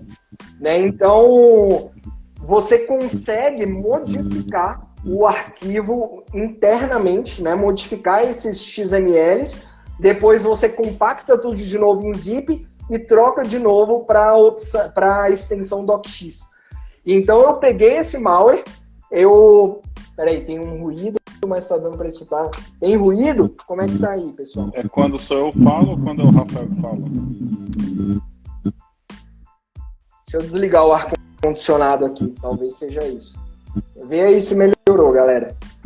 Então, esse malware específico, eu descompactei ele, analisei os arquivos XML e tinha uma opção dentro de um arquivo XML que ele tinha uma opção de template. E basicamente o que ele fazia era botar um domínio, né, um endereço externo para buscar um template fora da máquina da pessoa. Esse template era baixado e ele rodava e executava um código específico lá, que era uma macro basicamente. Se você mandasse esse docx no vírus total, por exemplo, não encontrava absolutamente nada, porque não tinha nada nele. Né? O código malicioso ia ser baixado e executado depois. Então hoje, cara, boa parte do que eu faço é isso, é analisar malware, e eu acho massa demais, porque eu aprendo muito, né? Eu aprendo muita coisa, eu aprendo muita técnica analisando esses malwares. Muita coisa que eu não sabia. Por exemplo, na época que eu trabalhava com bancos, eu trabalhava na empresa que era responsável pelos plugins de segurança, né, que rodam em todos os bancos, Banco do Brasil, Caixa Econômica, etc. E eles tinham um grande orgulho, né, a empresa tinha um grande orgulho de dizer que ninguém conseguia desativar aquele plugin de segurança. Aí tinha na parede lá da empresa, tinha uma matéria de jornal falando que, assim, a última vez que tinham conseguido, né, desativar, tinha sido em uma conferência de segurança no Nordeste lá, que alguém tinha conseguido e nunca mais. E aí eu encarei aquilo como um desafio, né? Eu cheguei, então eu vou desativar essa bagaça. E eu realmente consegui. E como eu consegui isso, né? Basicamente eu usava uma API não documentada da Microsoft, né? Então era uma API que, assim, o que é uma API não documentada? Basicamente é uma API que funciona no sistema operacional, mas que se você for no MSDN, que é o site de documentação, né, da Microsoft, você não vai encontrar ela lá, porque ela não é documentada por algum motivo, né? Pode ter N motivos, mas, enfim, não é documentada. Tem uma galera que estuda engenharia reversa que procura essas APIs não documentadas e, através de engenharia reversa, descobrem o que ela faz, os argumentos que são usados e documentam isso. Então, tem um site que, se eu não me engano, é NT Undocumented. ntundocumented.org, alguma coisa assim. Que ela tem as APIs não documentadas da Microsoft. Tinha um malware antigo que ele conseguia desativar várias coisas de segurança, vários antivírus, vários EDRs, usando uma dessas APIs não documentadas. E eu tinha feito a análise desse vírus, conhecia essa API não documentada e tentei conseguir desativar o negócio. Né? Basicamente, eu injetava uma... Eita, eu não sei se eu posso falar sobre isso. Mas, enfim. Só tem nós dois aqui, pô, tá tranquilo. Mas como é coisa bancária, é melhor não falar. Porque vai que alguém me mata, né? A partir de agora você vai ficar online 24 horas aí, pra gente não ter mais problema, pô. Tipo isso. Mas é isso, né? Hoje o que eu faço basicamente é isso, né? Eu me amarro, realmente, assim, eu gosto de estudar e aprender como funcionam as coisas, né? É por isso que eu continuo estudando até hoje, porque eu tenho muita curiosidade, realmente. Eu gosto muito de saber como funciona. Você deu um exemplo bom, e assim, ele tange tudo um pouco do que a gente está conversando até agora. Por exemplo, ter o conhecimento total de redes, ter o conhecimento... Total, eu falo, ter que conhecer de redes, né? Conhecer de sistemas operacionais, etc. Foi quando veio o... Como é que é o nome do... que foi um vírus? Um vírus não, foi um mal que ele afetou o mundo inteiro, começou na Rússia. Eu esqueci o nome dele aqui agora, cara. O Cold Red? Não, foi em 2017, 2017. Era um ransomware. O Stuxnet. Sim, Stuxnet. Né? Então, foi engraçado que naquela época que ele começou, né, que começou na nossa madrugada a vir, né, isso foi fazendo a grande onda, né, a partir do momento que foi ligando, e foi interessante que eu acordei, eu lembro desse dia eu estava fazendo até um curso, né, de OffSec, WannaCry, obrigado, WannaCry, isso que eu ia falar, WannaCry, o Stuxnet era do reator nuclear lá. É a hora da noite, galera, então eu acordei muito cedo hoje. Acordei 9 horas muito cedo, aí já tá batendo. WannaCry, obrigado. E o que aconteceu? Quando o WannaCry ele veio, né, viajando, eu lembro de muito bem que eu tinha um SOC, né, que a gente trabalhava com conjunto, eu tava fazendo um curso de OffSec. E assim, né, atualização eterna, como a gente falou, né, tem que estudar, você nunca sabe tudo, é importante fazer. E eu lembro que eu acordei 6 e pouco da manhã, né, o curso era cedo, e batendo papo com o pessoal, viu o WhatsApp já bombando os grupos de segurança, o pessoal falando disso aí. E aí, o que aconteceu? O cara trabalhava no Ministério da Fazenda, o SERPRO mandou uma mensagem para todos os servidores. Desliguem suas máquinas, né? Não deixem ela ligada, porque hoje é provável que tenha o ataque lá do WannaCry. Eu lembro disso, foi sinistro. Eu vou tirar meu fone, que tem o pessoal reclamando do áudio, vê se melhora aí, peraí. Pode ser o meu celular. Eu acho que é o teu, Rafa. Vê aí se melhorou, pessoal.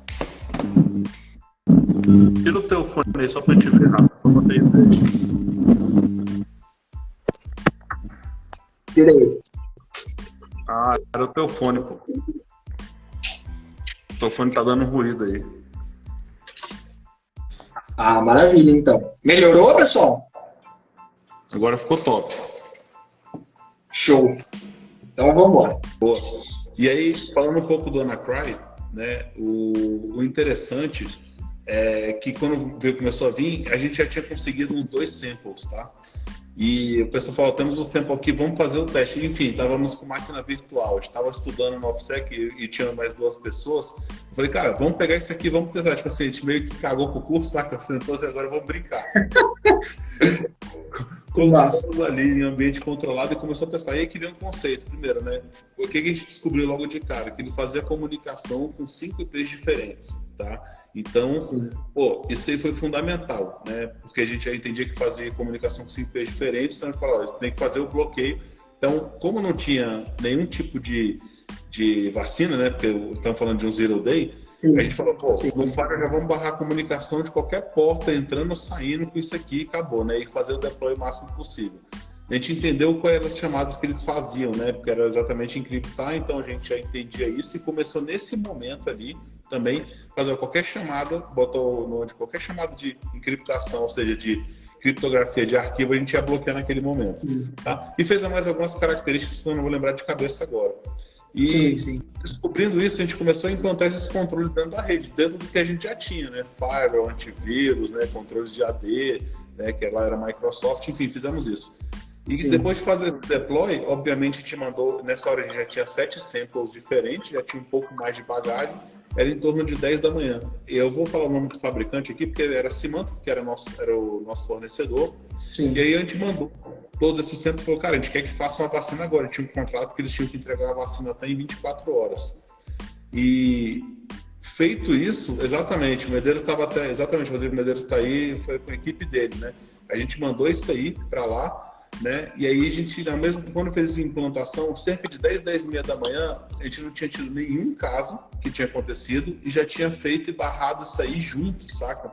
Então, todo o trabalho que a gente fez, né, óbvio, né, a gente teve o time de receber, né, tudo isso que você falou, a gente teve o time de receber o sample, a gente teve o time de ter uma equipe ali que realmente estava trabalhando em conjunto, né, a gente fez ali uma call na mesma hora e estava trabalhando em conjunto, né? Ao mesmo tempo que a gente estava fazendo isso, a gente também tinha uma galera que tinha um contato com o fabricante no nosso contrato lá, como eu te falei, com a Symantec, junto com a empresa que estava nos fornecendo esse serviço, tá? E conseguimos fazer o deploy tempo. Então, eu não vou abrir aqui o nome da empresa, mas a gente tinha cerca de mais de 12 mil pontos ativos, né? Só vocês procurarem no meu LinkedIn onde é que eu estava trabalhando em 2017, vocês vão achar, mas eu não falei. Em 2017 tiveram 12 mil pontos ativos, a gente fez o deploy disso aí para o país inteiro, em todos os pontos e agências que tinham naquele momento. E a gente não foi infectado e não desligamos, ficamos em operação normal. Isso era na sexta-feira, né? Final de semana a gente ficou monitorando, segunda-feira continuidade. E foi engraçado, porque quando bagunçou tudo, segunda-feira eu lembro que veio o diretor, veio falar, né? Cara, e o WannaCry, como é que a gente vai fazer? Eu falei, cara, tá tudo certo, a gente tá tranquilo. Tá resolvido. Tá vendo se vai vir algum sample diferente, né? Mas nessa hora, cara, lógico que não tava tão tranquilo assim. Você tem que mostrar aquela tranquilidade e paz. Total. Não garantia, porque segurança não dá garantia total. Mas, cara, a gente tá anos na frente, porque já tinha um monte de gente desligando o servidor, computador, né? Tinha galera derrubando tudo. Cara, foi uma maluquice, tava uma loucura mesmo. Então, assim, graças a esse time que a gente tinha realmente super especialista ali, que fazia parte do nosso SOC, né?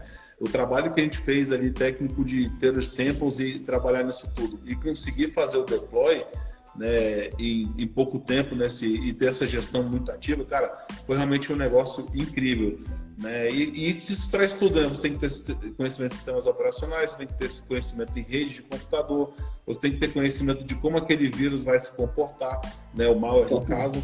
Né, você tem que ter o conhecimento dos controles de segurança que você tem, como você implantar. Então, a gente fala muito de Red Team, fazendo integrado com Blue Team, saca? Fazendo todo o controle, obviamente, o controle da gestão de poder falar, pô, se tiver que desligar, a gente também vai desligar, né?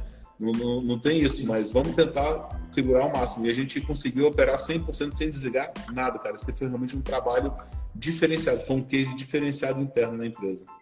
Caraca, bicho. Parabéns mesmo, caramba, realmente. Inclusive, o WannaCry ele tem uma curiosidade.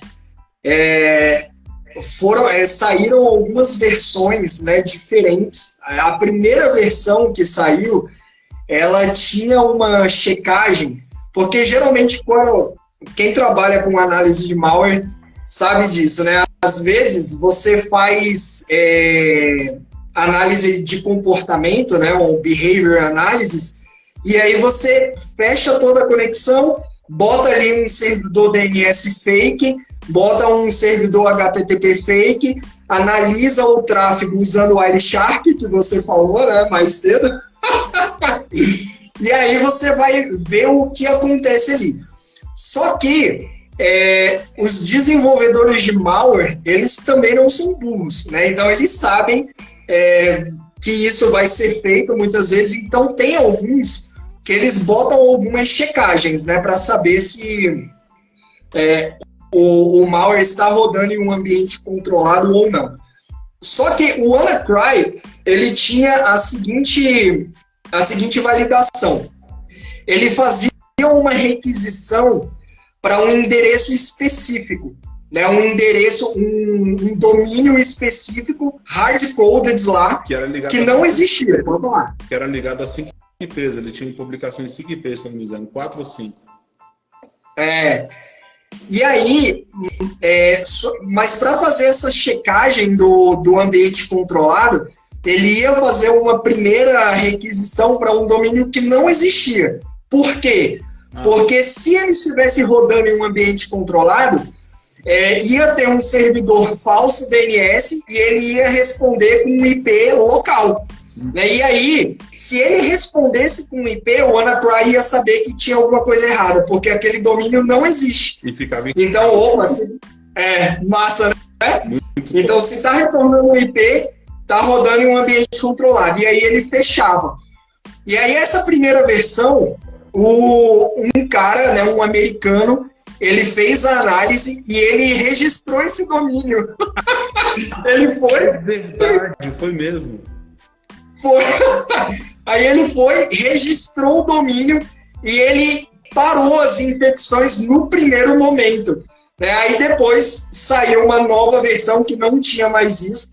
Mas assim, isso é muito massa, velho. Essa é uma curiosidade bem interessante aí do WannaCry. Verdade. Eu tinha até esquecido que ele tinha registrado o domínio. Aí foi quando saiu, aí foi quando começou a aparecer mais samples, né? Que no final do dia tinha exatamente 9, 10 versões desse WannaCry. Exato. Eu ficava preocupado, né? Qual versão que você vai ter, né? A vacina ali que você conseguiu, e ficava trocando essas vacinas com a galera. E o WannaCry, ele explorava uma falha que era em inglês. Aí, a galera falou, ele era inglês, não era americano. Valeu pela correção, é isso mesmo. E ele explorava uma falha, ele tinha um exploit interno, que era um exploit que tinha sido vazado da NSA, né? Então era um exploit que ninguém tinha acesso, só que aí um grupo hacker, que eu não lembro qual é, eles tiveram acesso a vários exploits privados, né, que a NSA tinha, que eles não revelavam para ninguém. Esse grupo vazou isso, e o cara do WannaCry pegou e inseriu dentro do malware dele, né, o WannaCry. Cara, muito massa. Eu acho... Análise de malware é uma coisa que eu gosto bastante. Não, cara, pô, assim, Rafa, eu acho que o nosso horário já tá dando uma estendida, né? E, cara, a conversa tá excelente, como sempre. Acho que a gente tem que marcar uma live durante o mês inteiro, porque a gente tem história pra caramba pra contar aí, né? E engraçado que os caminhos nunca se cruzaram muito, né, cara? Mesmo morando na mesma cidade ali. Pois é, exato. Parecidos, né? Mas a gente tá sempre se falando de uma forma ou outra aí nas redes sociais, isso que é legal. Sim. E, cara... Assim, galera, peço para quem está seguindo aí na nossa live que curta aí o Instagram do nosso brother aí, tá? O Rafael, o Hacking na Web, que ele traz conteúdos fantásticos, né? Eu estou trazendo alguns conteúdos também. Quem quiser seguir, ajudar também o projeto aí da Semana da Carreira de Segurança, que vocês devem ter visto, tá? Isso aqui faz parte de uma Semana da Carreira de Segurança. Então, essa semana eu estou trazendo vários profissionais às 8 horas para assistir, para trazer informações de como funciona o trabalho deles, né? Hoje foi focado muito em Red Team, bem legal. Agradeço muito aí o apoio que vocês estão dando, tá? Bacana, e quero trazer para muitos outros aí, trazer várias histórias também legais e trajetórias bacanas como a de todo mundo que está passando aqui. E, cara, te agradeço muito pelo seu tempo, né? A gente sabe que nossa vida é corrida, né? Quem trabalha com segurança, a gente, quando não está trabalhando, está estudando, né? E nesse isso. a gente dorme um pouquinho. É isso. Bem legal. Eu te agradecer demais, cara. Passar a palavra aí para você. É isso. Eu que agradeço pelo convite. Conta sempre comigo aí no que precisar. Bom demais. Galera, prazerzão em estar com vocês aí. Uma excelente noite. A gente se vê amanhã às 8 horas aí na próxima live. Um grande abraço. Falou, abração. Valeu, pessoal. Até mais.